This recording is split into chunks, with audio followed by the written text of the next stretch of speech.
ceremony for Mr. Porte, a medal that he will receive for his duty during World War II. And it's quite an honor to be here. First of all, because there are not many World War II veterans around. Second of all, it is one who served in the Netherlands. I've done these medal ceremonies now for 5-6 times, and they were all from the West Indies. So this is really, for me, an honor and special because of these things. I have to apologize for my American English. Some people say it's a funny accent. Yeah, it's more English than American, but you have to deal with it. Sorry for that. Before I start off with the ceremony, I want to introduce my Sergeant Major, Dennis Oranje, and myself, Colonel Paul Elfding. We are working at the Dutch Embassy in Washington, D.C. I'm the military attaché, and he's the assistant military attaché. And it means so much that we follow the developments in the American Army, and we try to see what we can learn from the Americans, but also what we can do for the Americans. And that is more or less what I do. And these ceremonies are, let's say, collateral damage. Yeah, what I will do is I will start off with the life of Porte, and then go into his military life. And as you all know, he went to America, where we are now. And after that, I will present him the medal. And after that, we will go for the American anthem, the Dutch anthem, and then we will close down and we'll have coffee and some cake or cookies. A tradition in the family, I've been told. Mr. Porte, Take, the name gives it away a bit, has a Friesisch, that's part of the Netherlands, ancestry. He was born in Groningen, in the Netherlands. That's the northern part of Groningen, not Friesland. And he moved when he was 1 year old to Amsterdam, and that is where he grew up. Went to the Ambachtsschool, and that's a school where you train for working with your hands. And for him, it was a ship's carpenter, so he made ships. In 1939, quite some years ago, 80 years old, 81 years now, ago, he was drafted as a conscript. So we had a conscript system in the Netherlands in those days. We don't have it anymore. But in those days, he was drafted. And we are talking about April 1939, just before the war broke out with Germany. And because of his special skills, being a ship's carpenter, he went to the corps of ponteniers and torpedisten, the engineer corps, we would say in America. He went to Dordrecht. There was his station. He was stationed there in the first company, and it was a training facility. So it was a depot and a training facility. And then war broke out. Now I have to say one story more. In the first company, when in his first days, he couldn't get along with his company commander very well. So he already served 6 days in a cell. We call that lichtarrest. That meant you worked, and then at 5 o'clock in the afternoon, you went to the guard, and you were put in a prison after the guard. And then in the mornings you could do that. So that was 6 days that he had to serve because he offended the officer. He was from Amsterdam, so I can relate to that. Let me see.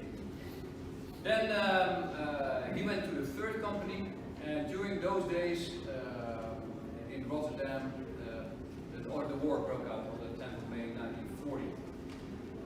And actually, because it was not it was a training unit, they were not used to fight as a unit.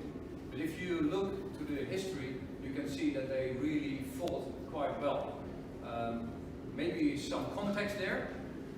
In the 30s, in the Netherlands, it is we thought we didn't want any war, so let's get rid of the army. That's about the same as we don't want fires anymore, so get rid of the fire department. But that was actually the situation. We were understaffed, we had not enough ammunition, we had little personnel, so that was the state of the army in those days. And in that days, we had the consequence, and they had to fight with whatever they found. And the Germans, they parachuted in, and they thought they could take Amsterdam and Dordrecht, or Rotterdam and Dordrecht, and they met with fierce resistance from those Pontiers and those engineers.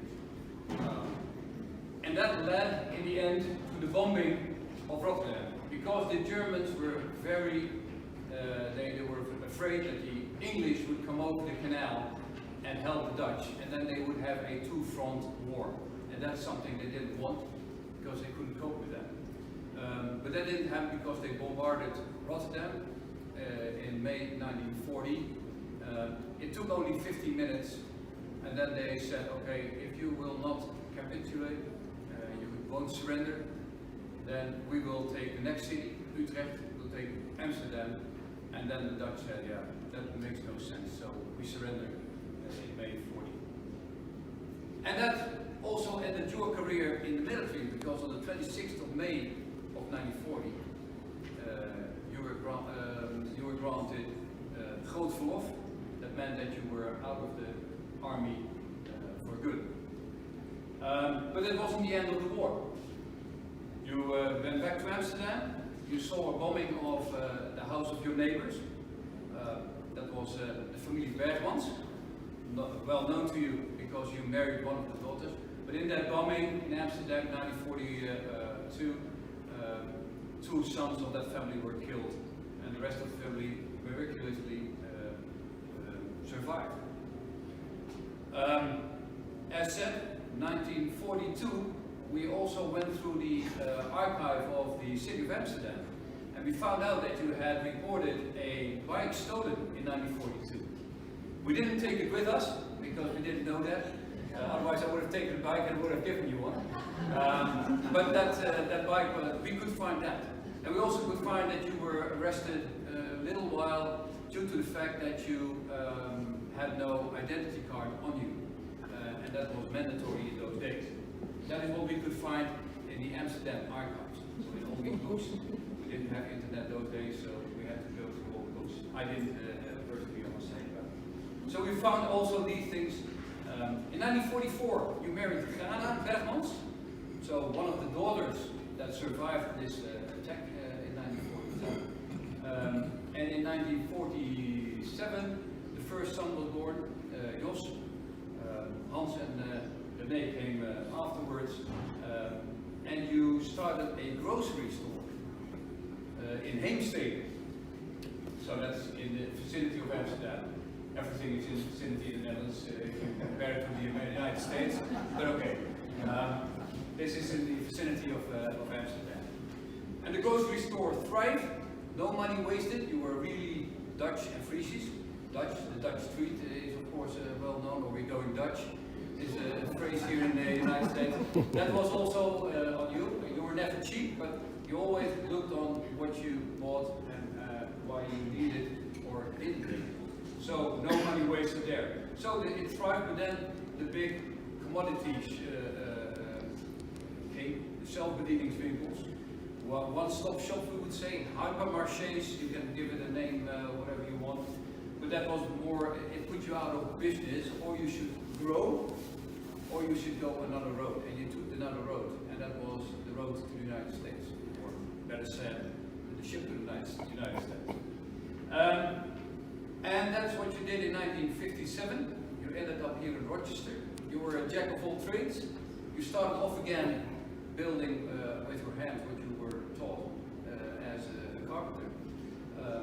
Also went to the envelope company, but that was put out of business as well, and you ended your career in the Harris factory, of which the Netherlands also bought radios for the ground air liaison. So we have a little connection there as well. So that it comprises more or less your life. I won't make it any longer because they have heard my voice already too long, I think.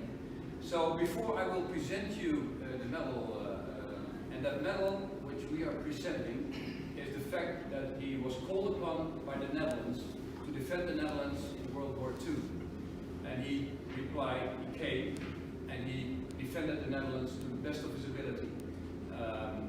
And for that, we honor him, and for that he gets this medal, the gratitude from the Netherlands. But before I do that, I will ask the Sergeant Major to read out the decree.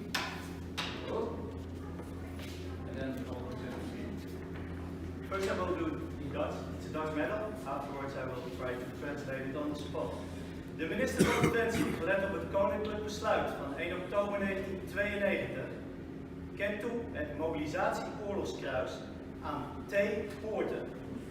De minister voornoemt minister van Defensie Den Haag 10 december 2019. The Secretary of Defense, by a royal decree October 1st, 1992, awards the Mobilization War Cross to T. Porte. Secretary of Defense signed The Hague, December 10th, 2019.